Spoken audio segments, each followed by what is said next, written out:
What are the advantages of working in an organized sector? संगठित क्षेत्र में काम करने के क्या फायदे हैं? An organized sector covers those enterprises or places of work where the terms of employment are regular and therefore people have assured work. जो संगठित क्षेत्र है उसमें वे सभी इंटरप्राइजेज शामिल है जहां पर रोजगार की प्रकृति नियमित है और जहां पर वर्कर को निश्चित काम मिलता है, निश्चित काम ही करना होता है. All organized enterprises are registered by the government and they must follow some rules and regulations which are made by Indian government, such as the Factories Act, the Minimum Wages Act, the Payment of Gratuity Act, etc. जो संगठित क्षेत्र की enterprises है वो सरकार के द्वारा register होती है. सरकार के द्वारा बनाए गए कुछ कानून, कुछ नियमों को उनको मानना होता है, जैसे factory act, minimum wages act, payment gratuity act. ये ऐसे एक्ट है, लॉज है जिन्हें हर ऑर्गेनाइज्ड एंटरप्राइजेज को फॉलो करना पड़ेगा. दूसरी चीज, अब जो ऑर्गेनाइज्ड सेक्टर का वर्कर है उसको क्या फायदा है ऑर्गेनाइज्ड सेक्टर में काम करने से? First, workers in the organised sector enjoy security of employment. Workers in the organized sector enjoy work security. They can't be fired without any reason.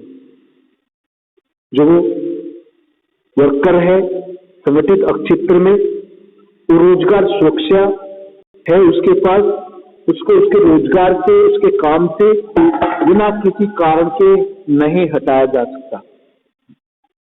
Workers in organized sector work only for a fixed number of hours. If they work more, they have to be paid overtime by the employer. जो संगठित क्षेत्र का मजदूर है उसे निश्चित घंटों तक काम करना होता. सरकार के द्वारा काम करने के घंटे निश्चित किए गए हैं. अगर उस समय से अतिरिक्त वो काम करता है, ज्यादा काम करता है, they have to be paid overtime by the employer. तब उस हालात में उसको उसके ओवरटाइम का ओवर वेजेस मिलेगा. Third, they also get several other benefits from the employer such as paid leave, payment during holidays, PF, gratuity etcetera. जो organised sector का वर्कर है उसे पेड लीव मिलती है. जो छुट्टियां हैं उन सार्वजनिक छुट्टियों की उसको पेमेंट मिलती है, सार्वजनिक छुट्टियों की पेमेंट मिलती है. और यहां तक कि जो ग्रेजुएटी है, जो पीएफ फैसिलिटीज है, वो भी उसको मिली होती है. They also get medical benefits and under the law the factory manager has to ensure facilities like drinking water and a safe working environment. ये सारी जो सुविधा है मेडिकल फैसिलिटीज की, वर्किंग कंडीशन एनवायरमेंट की, ये सारी सुविधा ऑर्गेनाइज्ड सेक्टर के मजदूर को मिली होती है. सेकंड क्वेश्चन है अपना, how workers in unorganised sector are exploited. Unorganised sector में पहले हमें ये जानना होगा क्या आता है. जो जिनमें वर्कर्स या वर्कफोर्स 10 से कम है, ये सारे इंटरप्राइजेज हम अनऑर्गेनाइज्ड सेक्टर में लिखते हैं.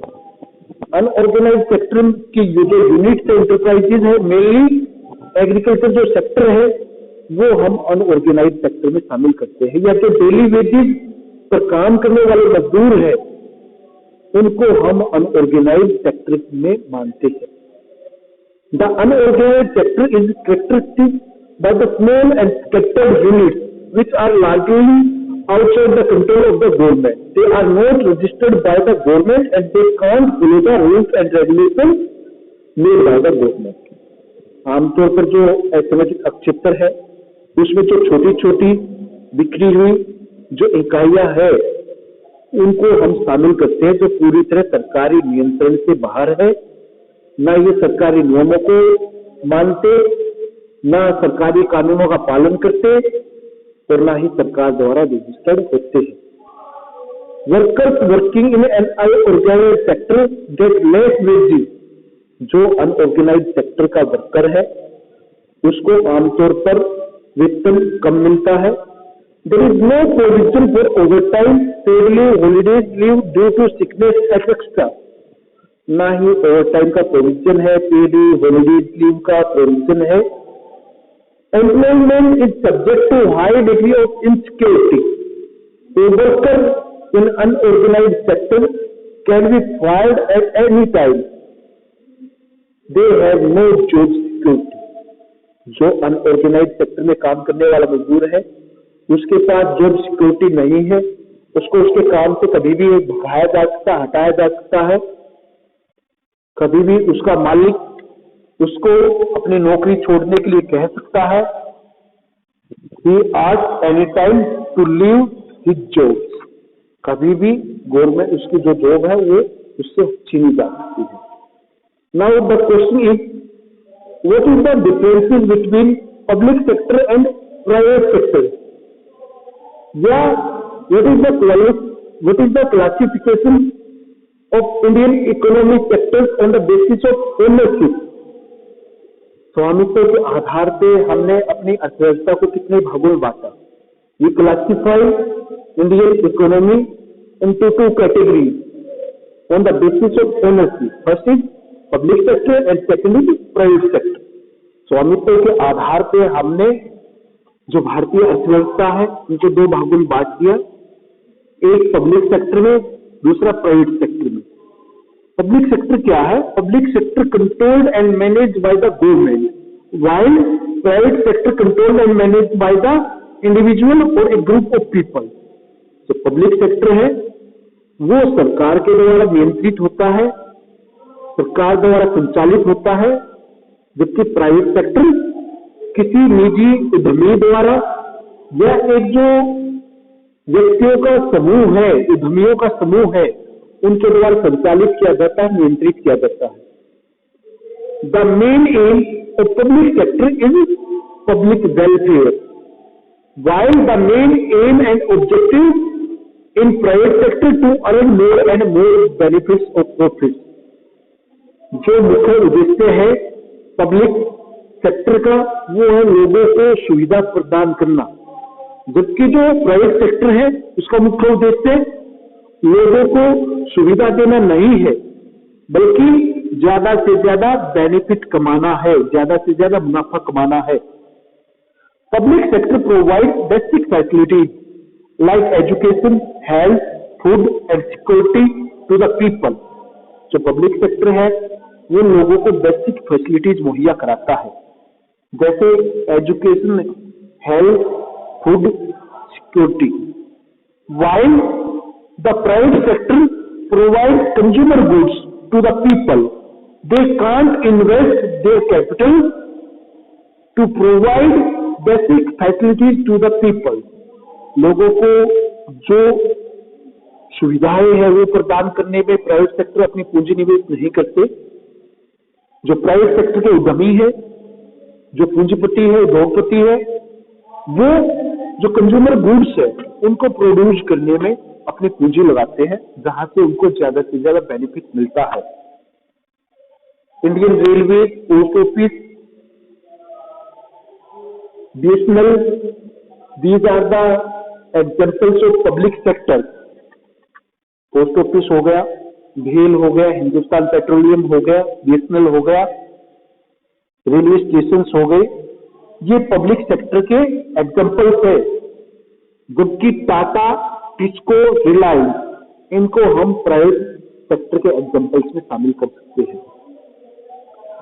नेक्स्ट क्वेश्चन है, describe the role of public sector in the economic development of the country. जो पब्लिक सेक्टर है उसका क्या महत्व है भारतीय अर्थव्यवस्था में. फर्स्ट पॉइंट हम लेंगे, public sector operates with the objective of social welfare and help in promoting equality in income and employment opportunities in the country. जो पब्लिक सेक्टर है उसका जो मुख्य उद्देश्य है वो समाज कल्याण करना है. इसलिए समाज कल्याण के उद्देश्य के लिए ये जो काम है वो आय को लगभग एक समान करने की तरफ लगाते हैं. And employment opportunities in the country, और देश में जो नए रोजगार के अवसर उनको पैदा करने में अपने ध्यान लगाते हैं. Second, public sector is required to invest in large amounts in the activities where private sector hesitates to invest, such as roads and bridges, dams, airports, ports, electricity, irrigation, etc. जो पब्लिक सेक्टर है वो अपना जो ज्यादा ध्यान है वो जो बेसिक फैसिलिटीज है लोगों को मुहैया कराने की बात है उसके ऊपर ज्यादा ध्यान लगाती है.